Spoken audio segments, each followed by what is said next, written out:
जहाँ डाल डाल पर सोने की चिड़िया करती है बसेरा, वो भारत देश है मेरा, वो भारत देश है मेरा। जहाँ डाल डाल पर सोने की चिड़िया करती है बसेरा, वो भारत देश है मेरा, वो भारत देश है मेरा। जहाँ सत्य अहिंसा और धर्म का पग पग लगता डेरा, वो भारत देश है मेरा, वो भारत देश है मेरा। जय भारती जय भारती जय भारती जय भारती।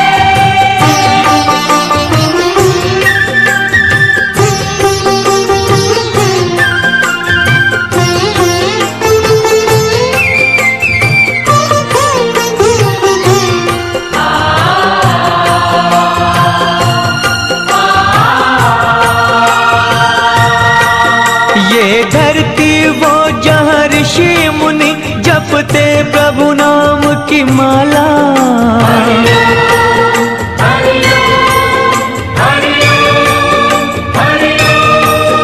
जहाँ हर बालक एक मोहन है और राधा एक एक बाला, और राधा एक एक बाला।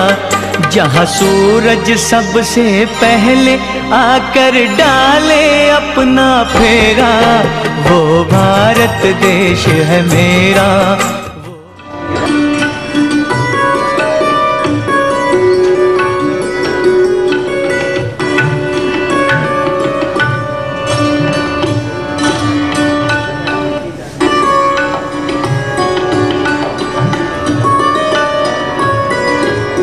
लेकिन हम व्रत लोग वालों की आस है बिल्कुल बकवास, ये पूरी नहीं हो पाएगी, अधूरी ही रह जाएगी, क्योंकि आजकल जमाना एडवांस है, इसलिए भगवान के जन्म का 0% चांस है।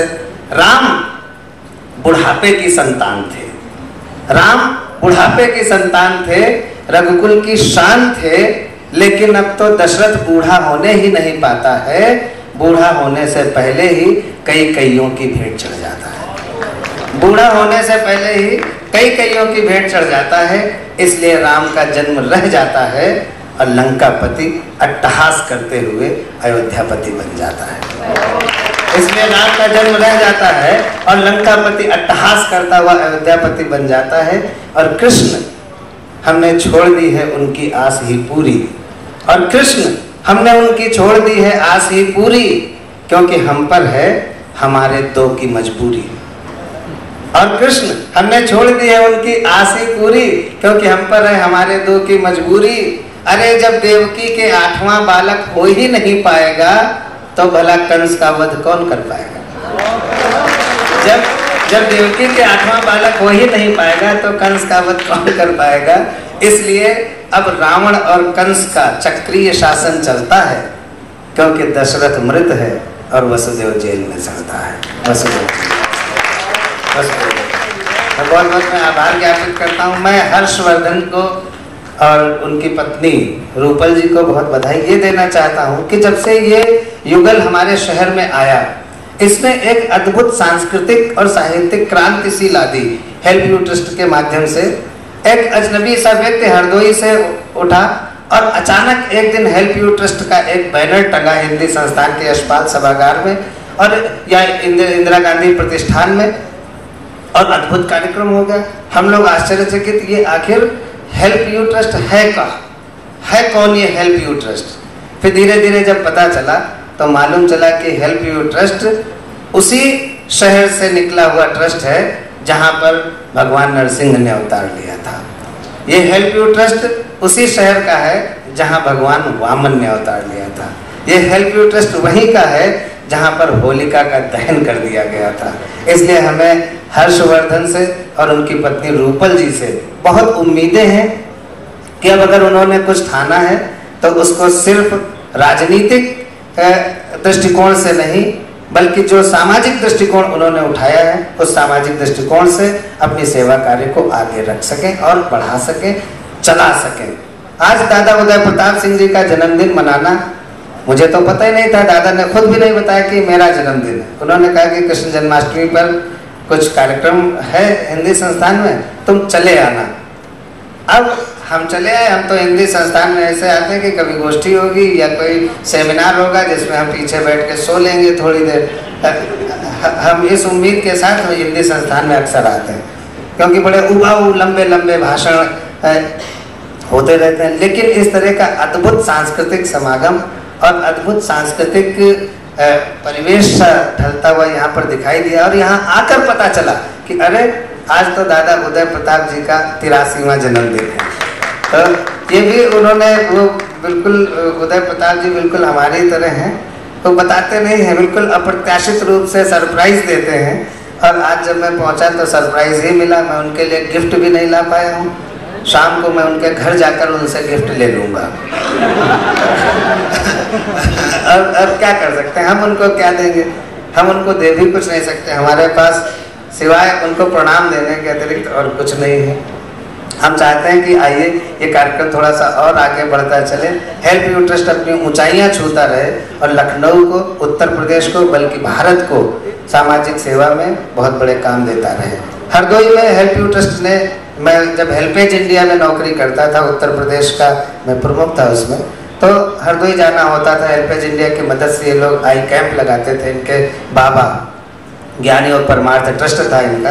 तब मैं देखता था कि इस परिवार में राइस मिल्स हैं, इनकी फ्लोर मिल्स हैं, इनके हॉस्पिटल हैं, लेकिन ये निःशुल्क और सामाजिक कार्यों में बहुत ज़्यादा ये लोग रहते थे। तो तभी से लगता था कि इनके बच्चों को अच्छे संस्कार मिलेंगे। और आज हर्षवर्धन और उनकी पत्नी रूपल अगर अच्छा काम कर रहे हैं तो शायद उसी सांस्कारिक परंपरा का प्रतिफल है कि ये आज अच्छे काम कर रहे हैं, एक साहित्यकार का जन्मदिन मना रहे हैं। आमतौर पर हमने देखा है कि फिल्मी हीरोज के समझ वो मनाए जाते हैं जन्मदिन, बड़े बड़े राजनेताओं के मनाए जाते हैं, लेकिन एक साहित्यकार का जन्मदिन इतने भव्य ढंग से कि बाहर से गुब्बारे लगे हुए हैं, खूब रंग बिरंगा सा वातावरण है। कवि को जो रंगीनियत चाहिए, उसके दिल को जो धड़कने चाहिए, जो उसके धड़कनों को जो सुगंध चाहिए, जो वातावरण चाहिए, वो सब हर्ष अग्रवाल और रूपल ने दिया है। एक बार उनके लिए प्रेम की तालियां बजाइए। इन दोनों के लिए बहुत युवा जोड़ा है ये, और इनको बहुत कुछ करना है आगे। आइए मैं 2-3 पंक्तियां और सुनाता हूँ। मुझे 10 मिनट बोलने के लिए कहा गया है। मैं कोई वक्ता नहीं हूँ, लेकिन मैं बोल तो सकता ही हूँ। हमें जो भी टॉपिक दे दिया जाता है, हम तो सब टॉपिक पे बोल लेते हैं। हमने निबंध भैंस पे रटा था।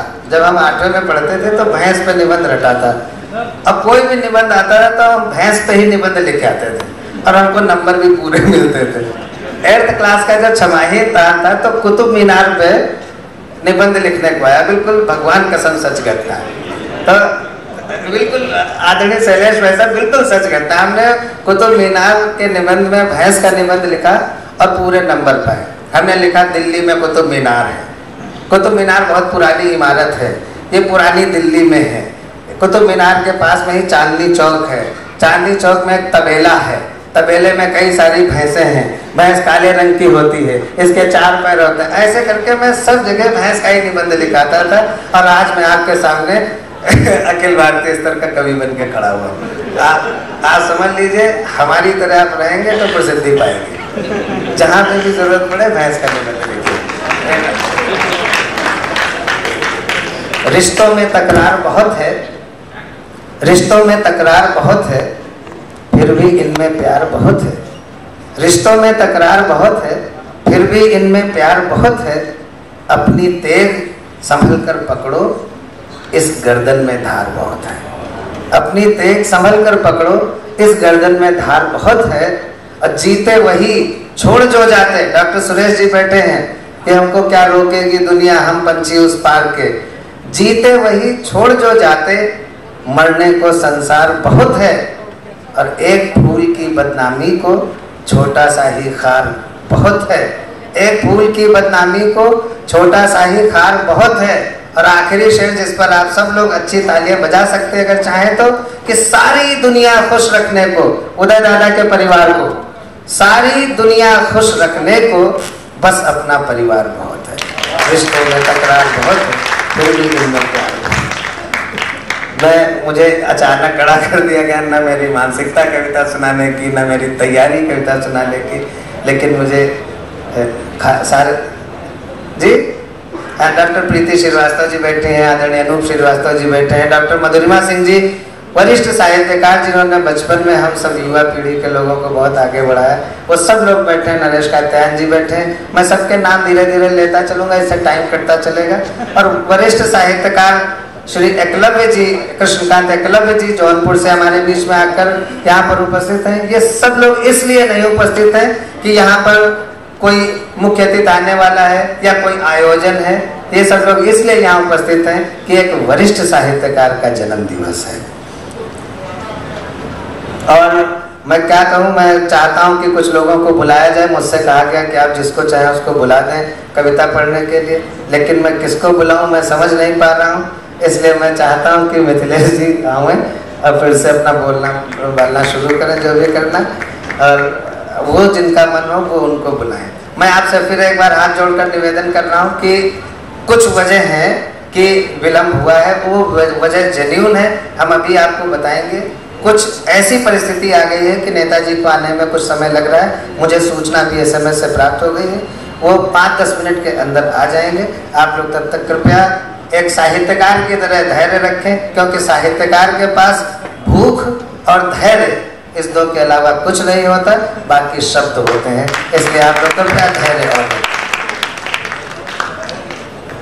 सर्वेश जी जैसे हमेशा रहते वैसे मूड में रहते हैं, आज भी वैसे ही थे। ज़्यादा कोई इनके बारे में बोलने की जरूरत नहीं है। हमेशा जिस जगह खड़े हो जाते हैं वहीं से कहते हैं ना, वो अपनी लाइन खुद शुरू कर लेते हैं। तो इसी क्रम में मैं डॉक्टर सुरेश जी को मैं निवेदन करता हूँ कि आए, प्लीज आइए।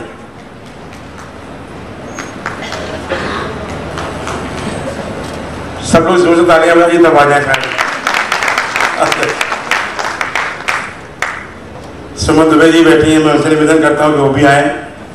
क्या सब उनके आज इतना बढ़िया दिन है, कोई बोलना नहीं चाह रहा है, क्या चक्कर है? ये तो जी जब आएंगे तब आएंगे, मैं तो बोल रहा हूँ। मैं निवेदन कर रहा हूँ सुमन दुबे जी से कि प्लीज आइए मंच पे और 2 शब्द।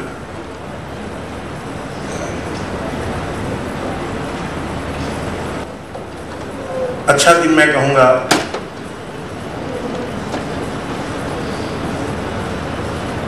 उदय प्रताप सिंह जी का जन्मदिन तो आज ही है, हम लोग मना रहे हैं, लेकिन आज एक और अद्भुत चीज हुई है। जैसे आप लोग अभी सर्वेश भाई ने बताया कि सारे साहित्यकार, सारे कवि उनके सम्मान में आज इकट्ठा हुए हैं। तो आज हमारे एक और नई बात हुई है जो कभी लखनऊ के इतिहास में नहीं हुई है। मैं आपको बताना चाहता हूँ कि आज आदरणीय शैलेश जी बैठे हैं, संस्कृति विभाग के प्रमुख सचिव होते, हम लोग को बहुत अवसर दिए गाने के। सारे कलाकार जो लखनऊ के आ गए हैं, खासतौर से गायक कलाकार जो मुझसे भी सीनियर हैं, आदरणीय किशोर चतुर्वेदी जी हैं, कमाल खान साहब हैं, कुलतार सिंह जी हैं, सुनील हैं, महजिब भी हैं, स्वाति जी हैं, पूनम वाजपेयी जी हैं। सारे लोग एक साथ इस हॉल में इकट्ठा, ये और बड़ी बात, कभी इकट्ठा हो नहीं पाते। मैं चाहता हूँ इस बात के दर्जों तालियां बजाइए आप लोग, कभी हो नहीं पाता है। पर हमारे हर्षवर्धन जी ने कहा कि भाई मैं चाहता हूं कि एक कार्यक्रम ऐसा हो जिसमें सारे कलाकार जो गायक हैं, जो अग्रणी बजाने वाले हैं, वो सब इकट्ठा हों। तो मैंने ये छोटा सा प्रयास किया, क्योंकि मैं इस संस्था का मैं कल्चरल सेक्रेटरी उत्तर प्रदेश का मुझे बना रखा है कि भाई सब कलाकारों को आप इकट्ठा करिए और सब कलाकारों को, और बहुत कुछ कलाकारों के लिए करना चाहते हैं, कवियों के लिए करना चाहते हैं हर्षवर्धन जी, उनकी पत्नी, अपने ट्रस्ट के माध्यम से। तो ये एक और अद्भुत चीज़ है, सब एक सारे कलाकार एक मंच पर इकट्ठा हैं। अभी धीरे अब सब लोग अपनी कला का प्रदर्शन करेंगे। और माननीय राष्ट्रीय अध्यक्ष जी आदरणीय मुलायम सिंह यादव जी चल चुके हैं। हर्षवर्धन जी का फोन आ गया मेरे पास।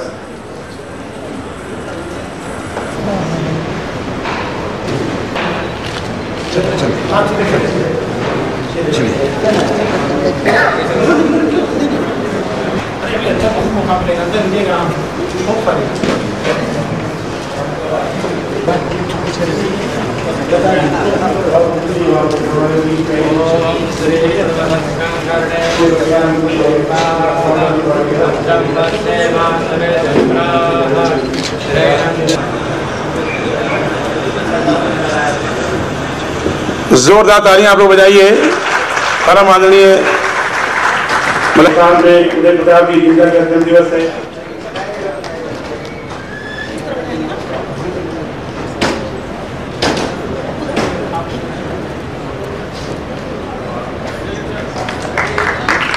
जोरदार तालियां बजाइए।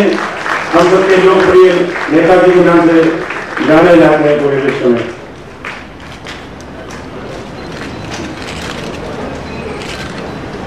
आप लोग अपने स्थान पर चट्टान बैठ जाए प्लीज, और आप लोगों से निवेदन कि वो सबको यथास्थान बैठाने की बात करें।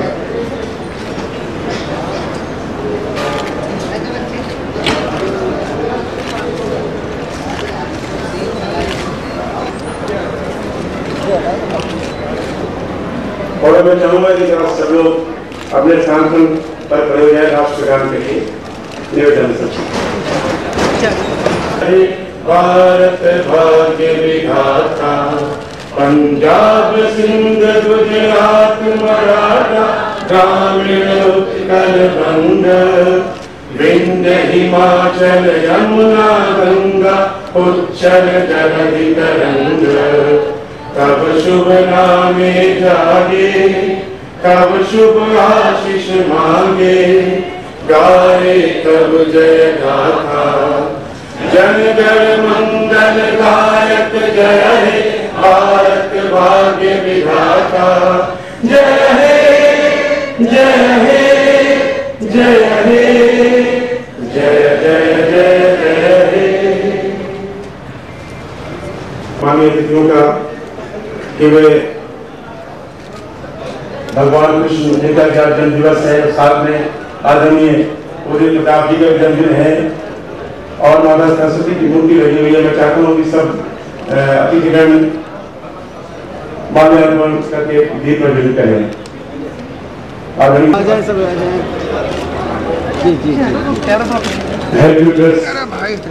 जो हमारे कार्यक्रम में आयोजित है आज, और हम लोग सब मिल करके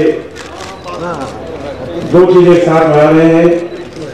भगवान कृष्ण का जन्मदिन भी है आज और माननीय उदय प्रताप जी का जन्मदिन भी है। ऐसा मुझे बताया गया कि उदय प्रताप जी स्वयं नेताजी के दूर रह चुके हैं, इसलिए ये दिन और खास हो जाता है। ताली हो जाए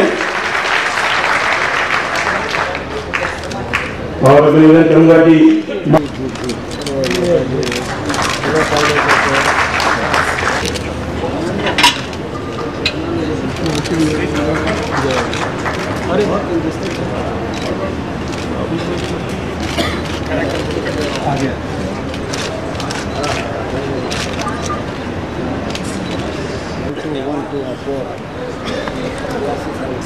माननीय श्री मुलायम सिंह यादव जी, राष्ट्रीय अध्यक्ष समाजवादी पार्टी, उनको प्रतीक चिन्ह देकर के सम्मानित करें। श्री अशोक विभाग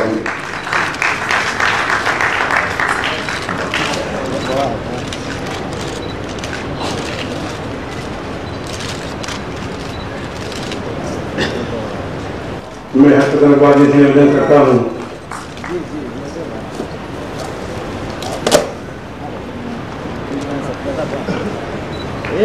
प्रतीक चिन्ह देकर और पुष्प गुच्छ।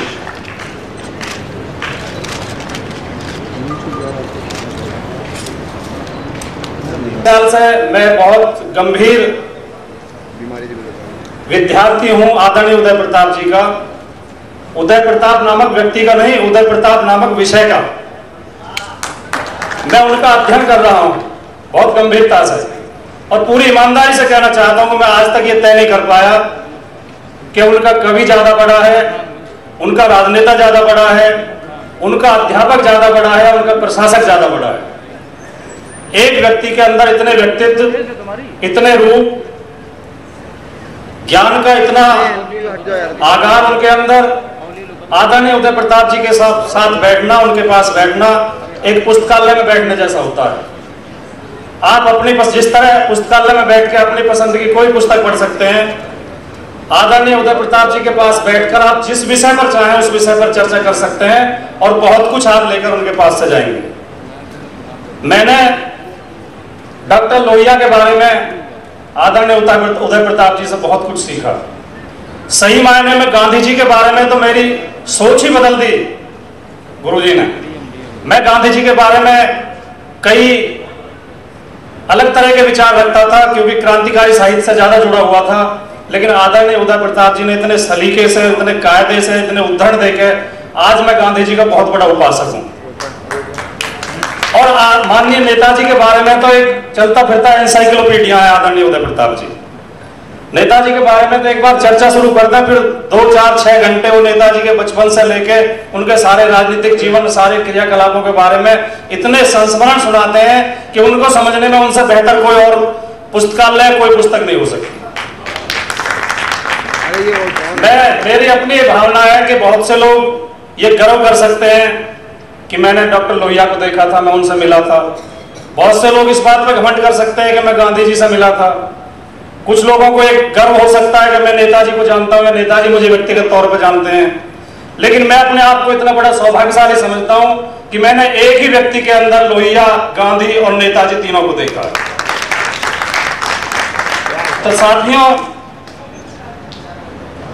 बहुत लोग बोलेंगे, मुझसे वरिष्ठ सारे लोग बोलेंगे, लेकिन अवसर है, उनके बारे में आज कार्यक्रम है। मैंने जो अनुभव किया है वो जरूर कहना चाहूंगा बहुत संक्षेप में कि उनका व्यक्तित्व इतना सरल है और उनका व्यवहार इतना शालीन है। एक बार यही हिंदी भवन में मैं उनके कार्यालय में बैठा हुआ था, एक छोटा बच्चा आ गया, 9वीं या 10वीं क्लास में पढ़ने वाला, और गुरुजी बहुत व्यस्त थे। पैर छू कर बोला, गुरुजी मैं कविता लिखता हूं और आपको सुनाना चाहता हूं। मैंने अपने मन में सोचा गुरुजी इससे कहेंगे अभी समय नहीं है, बाद में आना। लेकिन गुरुजी ने सारा काम छोड़कर उस बच्चे को बैठाया और उसकी 1 घंटे तक कविता सुनते रहे। ऐसा व्यक्तित्व आदरणीय उदय प्रताप जी का है। शालीन इतने हैं कि मेरे जैसा छोटा आदमी भी कभी फोन करेगा तो फोन पे अक्सर उधर से कहते हैं नमस्कार भाटी जी। मैंने कहा गुरुजी ऐसा शर्मिंदा मत करे करो आप, हम शर्मिंदा हो जाते हैं। बोले वाह भाई वाह, तुम्हारी वजह से हम अपनी आदत क्यों छोड़ दें। ये तो भाई सम्मान, जिसको भी पहला मौका लग जाए दूसरे को सम्मान देना चाहिए। इतना महान, इतना शालीन उनका व्यक्तित्व है। कविताओं के बारे में एक बात बोल के बस अपनी बात समाप्त करता हूं कि मैं कोई समीक्षक नहीं हूं, कोई आलोचक नहीं हूं, लेकिन मेरी राय इतना महत्व जरूर रखती है जितना समाचार पत्र में पाठक के पत्र महत्व रखते हैं। जिस तरह एक पाठकों के पत्र महत्व रखते हैं, मैं एक श्रोता होने के नाते कि जनवाद के हमारे दौर के 3 बड़े कवि दुष्यंत कुमार जी, अदम गोंडवी जी और आदरणीय उदय प्रताप जी, जिनको ज्यादा मैं जानता हूं, लेकिन इन तीनों में मैं ये अंतर महसूस करता हूं। बड़ी बात कह दूं तो माफी चाहता हूं कि दुष्यंत कुमार की कविताओं में उनकी कविता नारे ज्यादा हो जाती है, राजनीतिक ज्यादा हो जाती है। अदम जी की कविता में आक्रोश ज्यादा आ जाता है, गुस्सा ज्यादा आ जाता है, वो बड़े गुस्से में अपनी बात कह देते हैं। लेकिन आदरणीय उदय प्रताप जी जो बात दुष्यंत जी कहते हैं, जो बात अदम जी कहते हैं, उतनी ही महत्वपूर्ण, उतनी ही जनवादी बातें कहते हैं, उतनी जनपक्षीय बातें कहते हैं, लेकिन बड़ी शालीनता के साथ कहते हैं और उनमें कहीं गुस्सा या कहीं नारे दिखाई नहीं देते, एक साहित्य दिखाई देता है। मुझे आपने अवसर दिया, इसके लिए बहुत बहुत धन्यवाद व्यक्त करता हूं। जय हिंद, जय भारत, जय समाज। धन्यवाद भाटी जी। और इसके बाद में संतोष ठाकुर जी जो कि समाज सेवी हैं, वो भी 2 शब्द गुरु जी के बारे में कहेंगे। परम श्रद्धेय गुरु जी व परम श्रद्धेय भारत समाजवादी क्रांति के पुरोधा धरती पुत्र नेताजी, अन्य सभी उपस्थित सज्जनों का हार्दिक अभिनंदन करता हूं। आज मां शारदा के मानस पुत्र व हम सब के पूजनीय गुरु जी का जन्मदिन है। इस अवसर पर बोलने का अवसर मिलना मेरा परम सौभाग्य है। मैं क्या कह सकता हूँ, सूर्य को दीपक दिखाने का सामर्थ्य मुझमें नहीं है। गुरु जी की दूरगामी समाजवादी सोच लिखी एक कविता में, न मेरा है न तेरा है ये हिंदुस्तान सबका है, नहीं समझी गई बात तो ये नुकसान सबका है, के गुरु मंत्र ने लाखों करोड़ों लोगों को सांप्रदायिक होने से बचा लिया। आप साक्षात संत व मां शारदा के प्रिय पुत्र हैं। संपदा त्रिलोक की न अम्ब चाहिए मुझे, सपूत कह के प्यार से पुकार दे ओ शारदे। मैं जब से गुरु जी की शरण में आया हूँ, मेरा जीवन एक नई दिशा पा गया है। गुरु जी के शब्द विपरीत परिस्थितियों में ही सदा हौसला देते हैं। जब से पतवारों ने मेरी नाव को धोखा दिया है, जब से पतवारों ने मेरी नाव को धोखा दिया है, मैं भंवर में तैरने का हौसला रखने लगा हूँ। मैं मां शारदा से प्रार्थना करता हूँ, गुरु जी को दीर्घायु प्रदान करे और गुरु जी का स्नेह आशीर्वाद मुझ पर सदैव बना रहे। जय हिंद, जय समाजवादी पार्टी।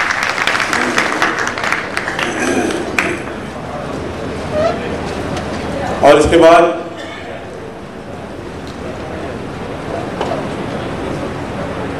एक मोमेंटो संतोष ठाकुर जी अपने गुरु जी को भेंट करेंगे।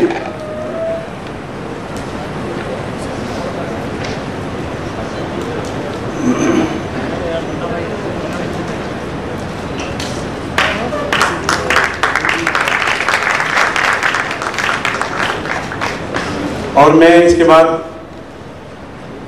स्वामी ओमा जी को निमंत्रण देता हूं, जो बनारस से खास तौर से पधारे हैं और पिछली बार भी गुरु और सम्मान में वो आए थे और बहुत बढ़िया, बहुत ही अच्छा उन्होंने बोला था।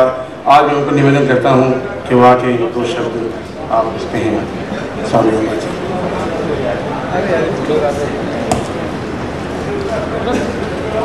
आप सबको मेरा प्रणाम और प्रणाम करता हूँ मंच पर विराजमान देश के और प्रदेश के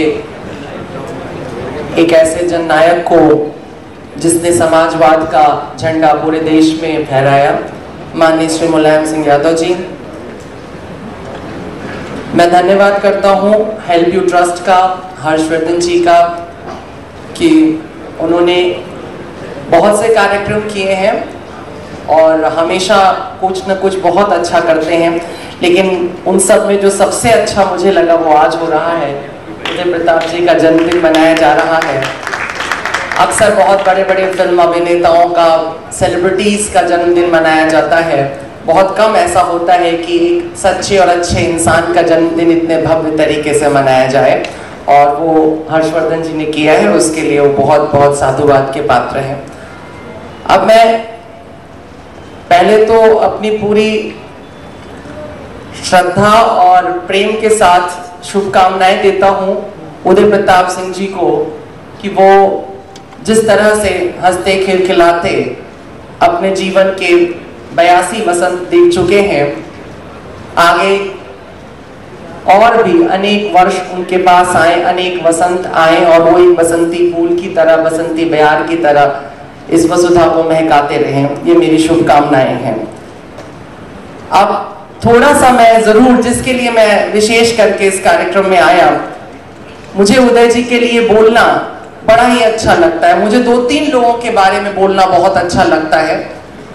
एक है मिर्जा गालिब, एक है भगवान कृष्ण, और तीसरा उदय जी के बारे में बोलना मुझे हमेशा अच्छा लगता है। इसलिए अच्छा लगता है क्योंकि जब उदय जी बोलते हैं तो बहुत अच्छा लगता है, जब उदय जी खामोश रहते हैं तो भी बहुत अच्छा लगता है, और जब उदय जी की उंगलियां एक कलम को पकड़ करके किसी कागज पर चलती हैं तो लगता है कि अच्छाई कागज पर सियाही का जामा पहन करके उतर रही है। बहुत मुश्किल होता है, लेकिन ऐसा उदय जी करते हैं।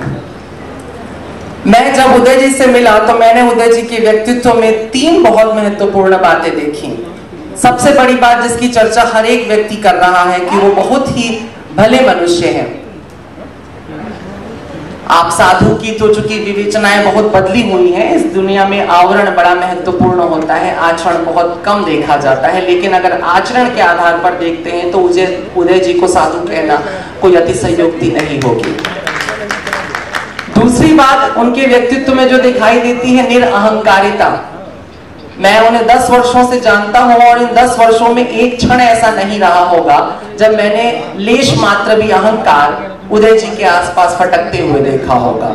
हाँ, ये हो सकता है कि उनके पीछे पीछे गरिमा चलती रहती है, ये एक अलग बात है, उनके व्यक्तित्व की विशिष्टता है।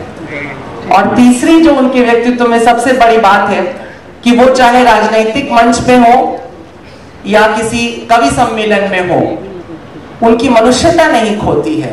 उनकी भाषा पर एक संयम रहता है, उनके व्यवहार के अंदर नियम, कायदे और कानून पूरी तरह से बोलते रहते हैं। अपने प्रतिपक्ष से भी अगर वो बात करें तो इतनी सुधरी हुई भाषा में बात करते हैं कि उनका विरोधी नतमस्तक होकर के अपनी गलतियां स्वीकार कर लेता है। ये विशिष्टता है, राजनीतिक विशिष्टता है। उदय जी के बारे में जितना भी कहूंगा वो कम होगा, लेकिन बहुत सारे लोग बहुत कुछ कहना चाहेंगे, पर फिर भी मैं कुछ और कहना चाहता हूं। आज संसार में जो सबसे बड़ी मुश्किल हम लोगों को देखने के लिए मिलती है, मनुष्यों के सामने जो खड़ी है, वो है नेतृत्व का अभाव। नेतृत्व नहीं है। मनुष्य एक ऐसी प्रजाति है जिसे नेतृत्व की हमेशा आवश्यकता होती है। जैसा टॉलस्टॉय कहता है कि सद्गुणी व्यक्ति बहुत कम होते हैं और उन सद्गुणी व्यक्तियों के आधार पर ही बाकी व्यक्तियों में सद्गुण विकास करता रहता है। हर व्यक्ति के पास नेतृत्व की क्षमता नहीं होती है। अगर नेतृत्व बिगड़ जाए तो समाज गर्भ में जाता है, अंधकार में चला जाता है, और अगर नेतृत्व सुधरा हुआ हो तो समाज उत्थान की ओर, ऊंचाइयों की तरफ जाता है। उदय जी जैसा व्यक्तित्व, उदय जी जैसा नेतृत्व निश्चित रूप से मुझे लगता है समाज की बहुत बड़ी आवश्यकता है, और इसके लिए जो देश का युवा वर्ग है उसे उदय जी को पढ़ना चाहिए, क्योंकि उदय जी ने एक महान काम ये किया है कि अपने आप को उन्होंने पुस्तकों की शक्ल में सुरक्षित कर दिया है, और वह पुस्तकें लोगों तक पहुंचनी चाहिए। बहुत बड़ा काम होता है। बहुत अच्छे लोग होते हैं संसार में, लेकिन अपने आप को सुरक्षित नहीं कर पाते हैं। लेकिन उदय जी ने मां सरस्वती की कृपा से ये भी काम किया है, अपने व्यक्तित्व को, अपने मस्तिष्क को, अपने हृदय को और अपनी आत्मा को कागजों के भीतर सुरक्षित कर दिया है। मैं चाहूंगा कि उसे दूर तक फैलाया जाए, दूर तक पहुंचाया जाए। मेरा ये निवेदन नेताजी से भी है कि स्कूलों और कॉलेजों तक भी उदय जी को पहुंचने में मदद करें, वो उनके अधिकार क्षेत्र में आता है। मैं आखिरी बात सिर्फ इतना ही कहना चाहूंगा कि किसी भी व्यक्ति के बारे में जानने के लिए कि वो व्यक्ति कैसा था, एक पौराणिक संवाद है जिसमें कहा जाता है कि व्यक्ति के यौवन में समय की सुंदरता दिखाई देती है। व्यक्ति जब प्रौढ़ होता है तो उसके मस्तिष्क की सुंदरता दिखाई देती है, लेकिन व्यक्ति जब वृद्ध हो जाता है तब उसके चरित्र की सुंदरता दिखाई देती है। सिर्फ चरित्रवान व्यक्ति वृद्धावस्था में सुंदर लगता है, और उदय जी कितने सुंदर लगते हैं, आपके सामने हैं। 83 साल के अब होने जा रहे हैं, प्रवेश कर लिया उन्होंने, लेकिन उनके चेहरे पर इस प्रकार का तेज, जैसे कि सावन के दिनों में जब बादल छट जाए और सूरज जब आसमान पर चमकता है तो उसकी किरणें पूरे आसमान को ढक लेती हैं। ऐसी ही खूबसूरती उदय जी के चेहरे पर है, और मैं चाहूंगा हमेशा उनके चेहरे पर ये बरकरार रहे। धन्यवाद। धन्यवाद उमा जी। और अब मैं हेल्प यू ट्रस्ट की जो प्रबंध न्यासी हैं डॉक्टर रूपल अग्रवाल जी से निवेदन करूंगा कि वो आए और 2 शब्द आज की इस अवसर पर कहें। डॉक्टर रूपल अग्रवाल।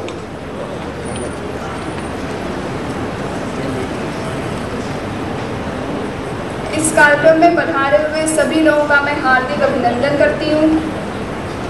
मैं doctor Rupal Agarwal help education charitable trust की तरफ से जन्माष्टमी एवं माननीय श्री उदय प्रताप सिंह जी के 83rd बर्थडे पर आए हुए सभी लोगों का, माननीय श्री मुलायम सिंह यादव जी का, माननीय श्री उदय प्रताप सिंह जी का, हमारे गीतकारों का, संगतकर्ताओं का और यहाँ उपस्थित सभी लोगों का हार्दिक अभिनंदन करती हूँ। हमारे विशेष अतिथि श्री शिवपाल सिंह यादव जी किसी जरूरी काम की वजह से अलीगढ़ चले गए हैं, जिसकी वजह से उनका यहाँ आना मुमकिन नहीं हो सका है, लेकिन उन्होंने हमारे इस कार्यक्रम को अपनी बधाइयाँ दी हैं। आज उदय प्रताप सिंह जी का 83rd बर्थडे है और साथ में उनकी बहन श्रीमती निर्मला जी का भी जन्मदिन है। मैं उदय प्रताप सिंह जी को और उनकी बहन को उनके जन्मदिन की हार्दिक बधाई देती हूँ और ये तहे दिल से आशा करती हूँ कि वे लंबी उम्र जिएंगे। आज कृष्ण जन्माष्टमी है और कृष्ण जी ने समाज में प्रेम और करुणा का संदेश दिया है, चाहे वो राधा के साथ एक प्रेमी के रूप में, सुदामा के साथ एक मित्र के रूप में, अर्जुन के साथ एक सारथी के रूप में, या फिर अर्जुन के साथ एक सारथी के रूप में और द्रौपदी के साथ एक भाई के रूप में। हर तरफ कृष्ण ने प्रेम और करुणा का संदेश दिया है। यही प्रेम और करुणा का संदेश हमें उदय प्रताप सिंह जी की कविताओं और गज़लों में भी दिखाई देता है। उन्होंने हमेशा सांप्रदायिक सौहार्द की भावना को अपनी कविताओं और गज़लों में प्रस्तुत किया है। लेकिन आज हमारा देश प्रेम और करुणा को छोड़कर हिंसा की तरफ जा रहा है। धर्म, जाति, रंग सबके नाम पर झगड़े हो रहे हैं और हम अपने देश को बांट रहे हैं। माननीय श्री उदय प्रताप सिंह जी अपनी कविताओं और गज़लों के माध्यम से हमारे देश को जोड़ना चाहते हैं। वो कहते हैं, न तेरा है न मेरा है, ये हिंदुस्तान सबका है, नहीं समझी अगर ये बात तो फिर नुकसान किसका है। आज हम help you education and charitable trust की तरफ से उनको उनके जन्मदिन की बधाई देते हैं। Help you education and charitable trust बुजुर्गों के लिए एक क्लब खोलना चाहता है, ओल्ड एज क्लब खोलना चाहता है, हेल्प यू यूपीएस 60+। उसमें बुजुर्गों के लिए मनोरंजन की सारी सुविधाएं उपलब्ध होंगी और वे अपनी कला और क्षमताओं का पूरा प्रदर्शन कर सकेंगे, जिसके लिए विभिन्न सांस्कृतिक कार्यक्रमों का आयोजन किया जाएगा। उनको क्लब तक लाने और ले जाने की भी सुविधा ट्रस्ट की तरफ से उपलब्ध कराई जाएगी।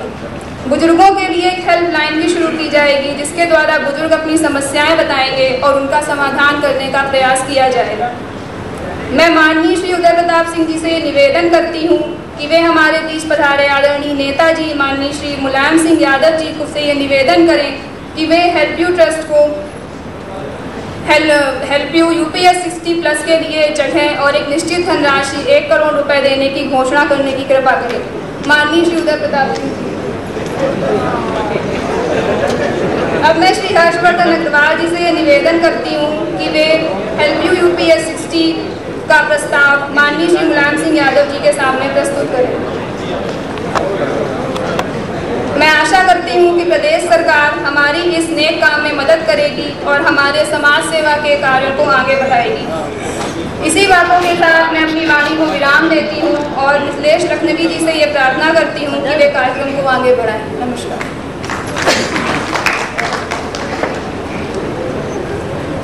एक ऐसा क्लब की अवधारणा है हेल्प यू ट्रस्ट की ओर से कि जिसमें बुजुर्गों के लिए काफ़ी कुछ किया जाना है। उसमें उन्हें नारायण, आजकल बच्चों के पास टाइम नहीं है, गाड़ियाँ खाली नहीं है, नहीं पापा हम तो जा रहे हैं, हम नहीं छोड़ पाएंगे, आप ऑटो चले जाइए, बहुत सा ऐसा। तो ऐसा है, उसके लिए पिक एंड ड्रॉप ले आना और घर पे छोड़ जाना, उसकी व्यवस्था उसमें है। और खेल के लिए मनोरंजन के साधन,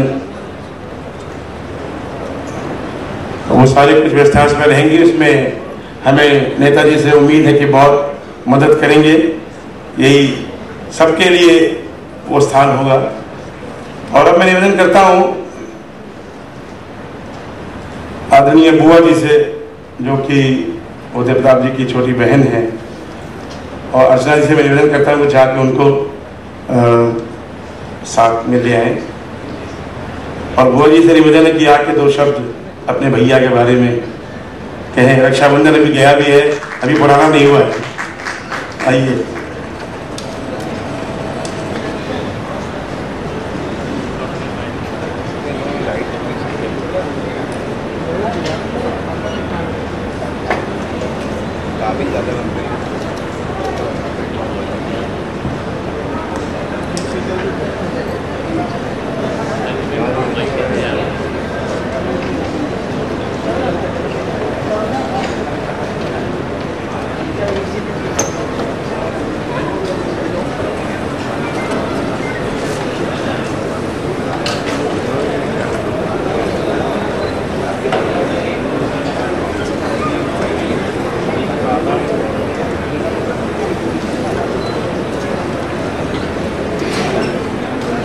उपस्थित सभी मेरे भाई माननीय नेताजी, जो हम बहुत पहले से उनको फैसला करते थे, आज से 40 साल पहले भी हम लोग फैसला करते थे।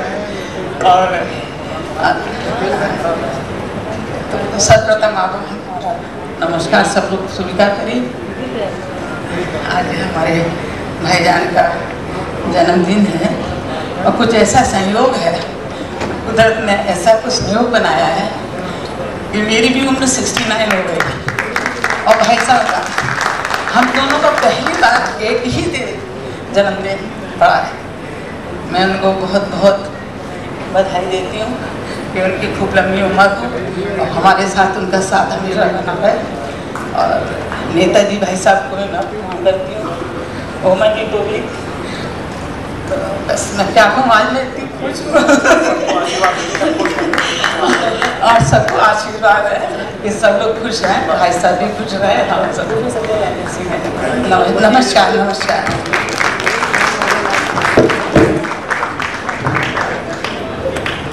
और अब मैं निवेदन करता हूँ जिनकी वजह से आज सब इकट्ठा हैं यहाँ पर और जिनका जन्मदिन मनाया जा रहा है। वैसे तो पूरा देश ही जन्मदिन मना रहा है आपका, क्योंकि जन्माष्टमी है। तो मैं निवेदन करता हूँ आदरणीय उदय प्रताप जी से कि वो आए और आकर के कुछ व्यक्तिगत राजनीतिक और साहित्यिक अनुभव से अवगत कराएं और हेल्प यू यूपीएस 60+ के बारे में भी कुछ संबोधन करें। आदरणीय उदय प्रताप जी।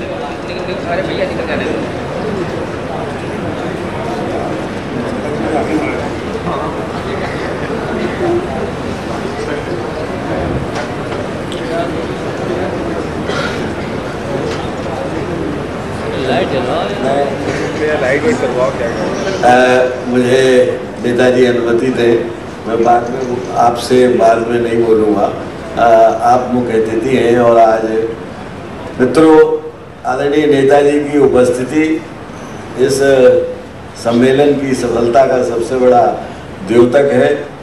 मैं आपको एक बात कहना चाहता हूँ कि मैंने पहली बार अपने परिवार के बाहर अपना जन्मदिन मनाया।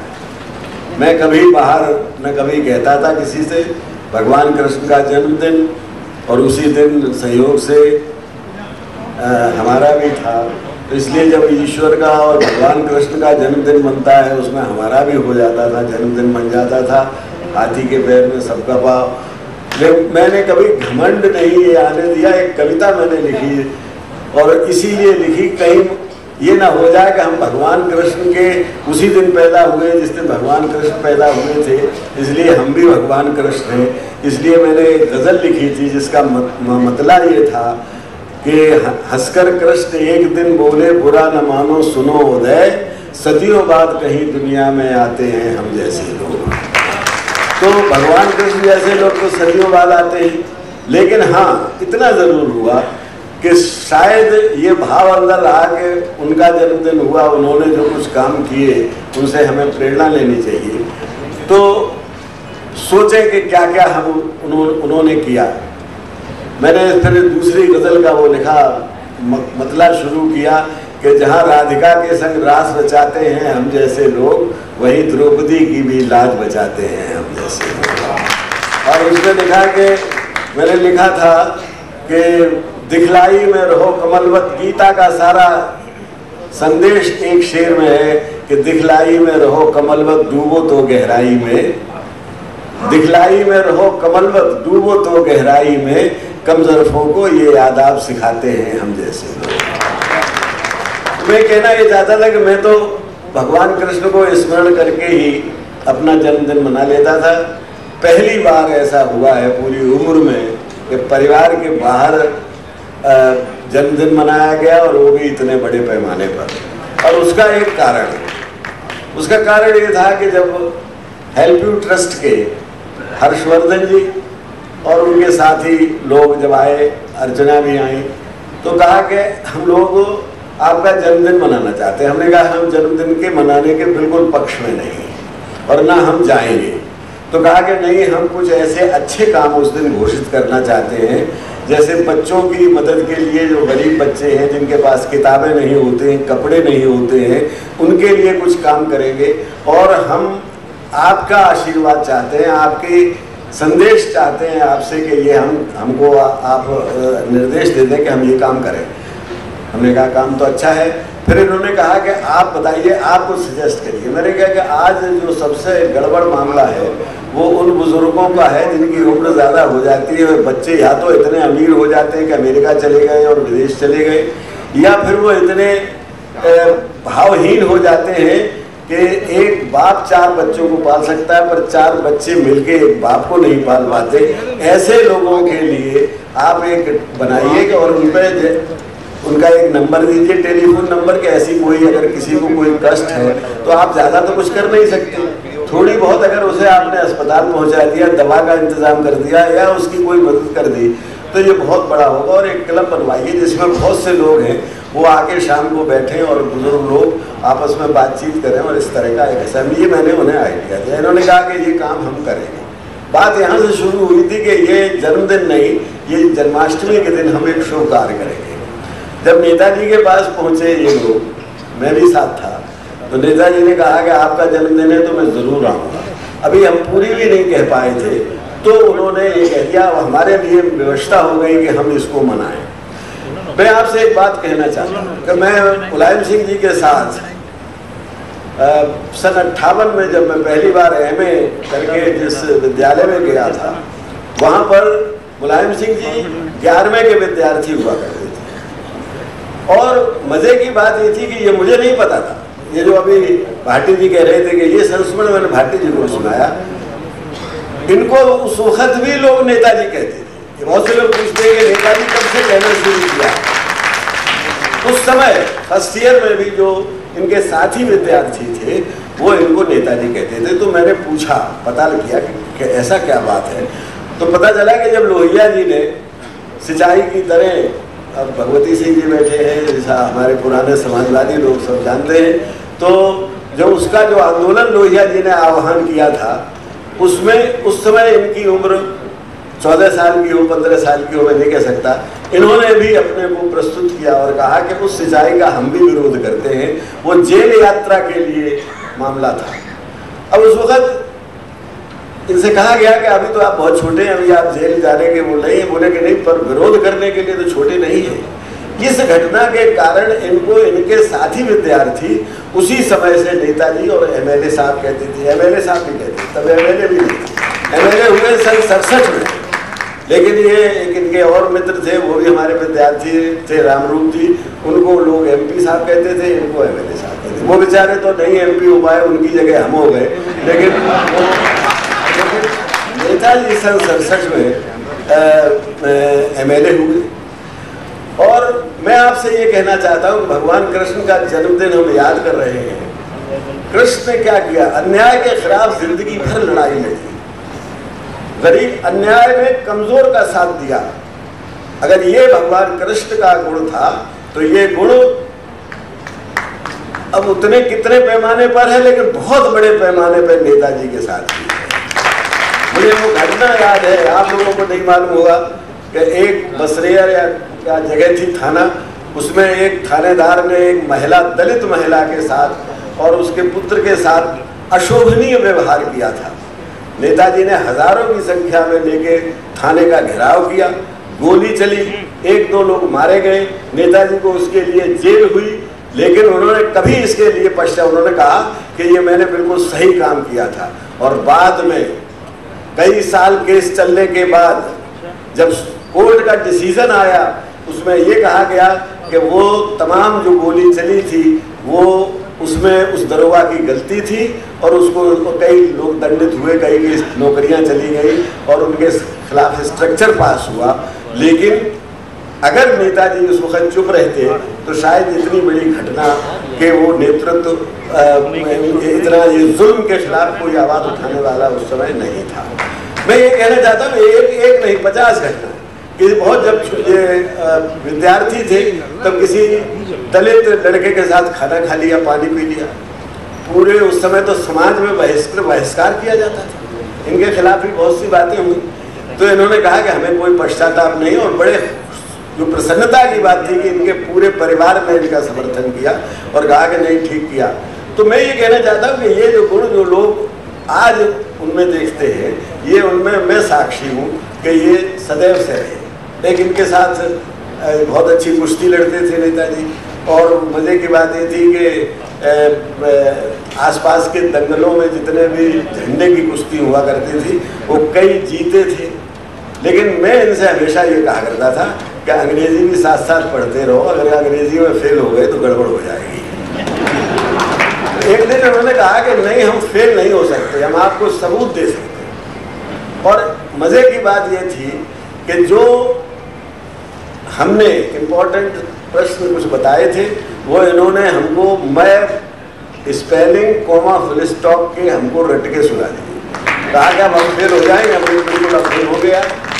ये इधर भी प्रतिभा थी।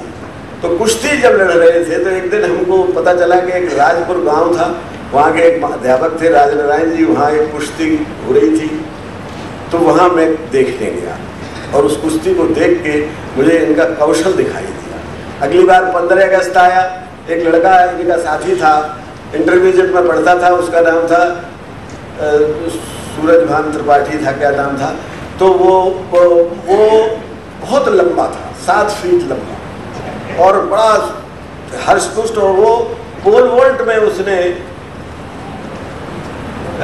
स्टेट को रिप्रेजेंट किया था और आपने किया था पोल उसमें लाइट वेट चैंपियनशिप में। दोनों स्टेट रिप्रेजेंटेड करने गए थे।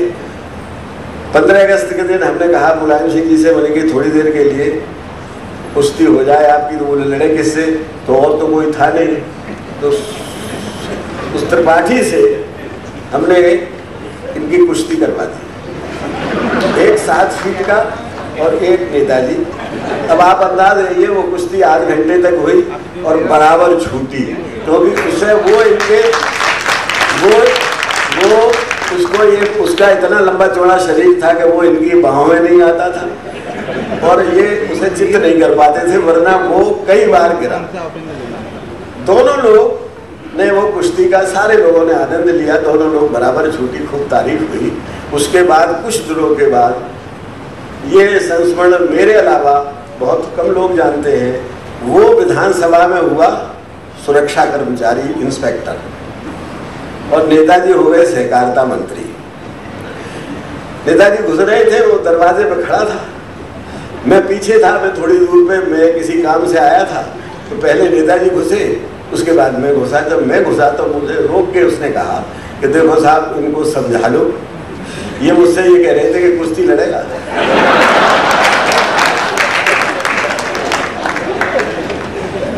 तो मैंने उससे कहा कि तुम इसका भाव नहीं समझे।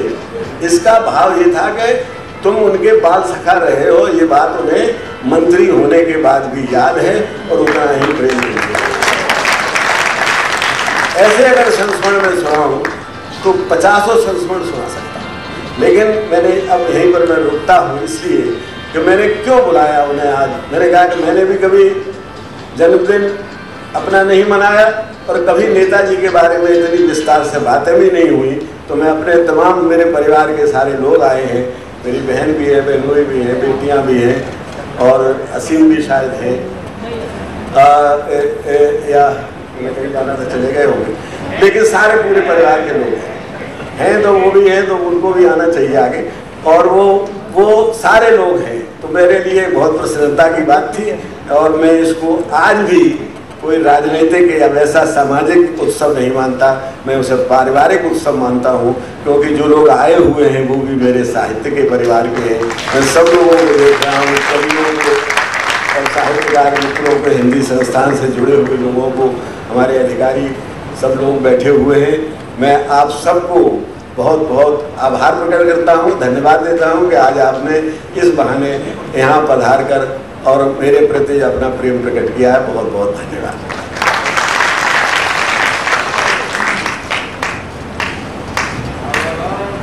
धन्यवाद आदरणीय जयप्रताप जी। नेताजी के बारे में वैसे बहुत बहुत सभी लोग जानते हैं। नेताजी के साथ हमने बहुत काम किया। किशोर भाई बैठे हुए हैं हमारे आज। बड़ी मैं आपको याद दिलाना चाहता हूँ, ये जब शुरुआत हुई थी तो मैं और किशोर जी मालनी बस्ती, बलिया, आजमगढ़ सब हम लोग जाकर के प्रोग्राम करके आते थे। और नेताजी का खास बम्बई से कलाकार आते थे। मुझे याद है गोरखपुर में हो रहा था, पहलवानों का इजबाती बांटा जा रहा था और हरिहरन को बुलाया था मुंबई से। तो हरिहरन साहब अपना वो फिल्म का गाना गा रहे थे, भारत हमको जान से प्यारा है। अब गोरखपुर के लोग समझ नहीं पा रहे थे, ये इंग्लिश गाना टाइप उनको लग रहा था। सब हुटिंग करने लगे बड़ी तेजी में। इधर से नदी पीछे बैठी हुई थी, नेताजी ने कहा भाई लखनऊ कलाकार वहाँ बुलाओ सब लोग। तो मैं किशोर भैया, मालिनी जी और हीना टंडन जी हुआ करती थी, हम सब धोती कुर्ते में थे।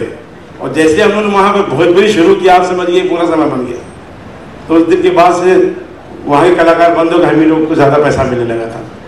तो वहाँ नेताजी बैठे, बहुत सी यादें। मैंने गाना गाया था, सपा सपा बोलो सपा सपा, बाकी के सभी दल हो गए सपा। ये गाना हुआ था, कैसे नेताजी ने रिलीज किया था। उस समय अर्जुन सिंह ये लोग सब हुआ करते थे, अब है नहीं। तो उसमें पंक्ति थी कि अर्जुन सिंह देखो नसीब मां से लड़ गए, जनता दल वाले आपस में अकड़ गए और भाजपाई धर्म की अटारी पे चढ़ गए और लगते हैं सबके सब खुद से खफा, सपा सपा बोलो। तो आज नेताजी हमारे बीच बहुत दिनों बाद मैं उनको देख रहा हूँ, मैं प्रणाम करता हूँ और मैं चाहता हूँ कि वो आए और आज इस शुभ मौके पर अपना आशीर्वचन हम लोगों को दें और यूपीएस 60 के प्लस के बारे में जरूर ध्यान दें, ये मेरा निवेदन है। आइए नेताजी प्लीज।